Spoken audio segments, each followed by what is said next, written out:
ఒక్కసారి ఇమాజిన్ చేయండి, ఒక మహారాజు పరిస్థితుల వల్ల తన రాజ్యాన్ని కోల్పోయాడు, తన భార్యకు దూరమయ్యాడు, తన చిన్న కుమారుడికి దూరమయ్యాడు. కానీ ఒక్క విషయం మాత్రం ఎప్పుడూ వదల్లేదు. ఏంటో తెలుసా? అదే ధర్మం. ఆ మహారాజు సత్యహరిశ్చంద్రుడు. రాజ్యం పోయింది, సంపద పోయింది, కుటుంబం దూరమయ్యింది, కానీ సత్యాన్ని మాత్రం ఎప్పుడూ విడిచిపెట్టలేదు. అసలు ధర్మం అంటే మనకు నచ్చింది చేయడం కాదు. పరిస్థితులు ఎంత కఠినంగా ఉన్నా, మనపై ఎంత ఒత్తిడి వచ్చినా సత్యాన్ని, న్యాయాన్ని, నిజాయితీని వదలకుండా నిలబడటమే నిజమైన ధర్మం.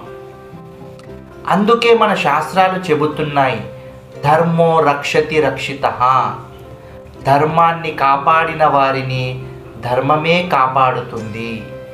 శ్రీరాముడు, హరిశ్చంద్రుడు, పాండవులు వీళ్ళంతా గొప్పవాళ్ళు కాబట్టి ధర్మాన్ని పాటించలేదు. ధర్మాన్ని పాటించారు కాబట్టే ఈరోజు కూడా ప్రపంచం వీళ్ళని గౌరవిస్తుంది. మరి మీ దృష్టిలో ధర్మం అంటే ఏమిటి? ఒక్క లైన్లో కామెంట్ చేయండి. తర్వాతి ఎపిసోడ్లో ఈ ధర్మాన్ని ఎవరు నిర్ణయిస్తారు అని తెలుసుకుందాం.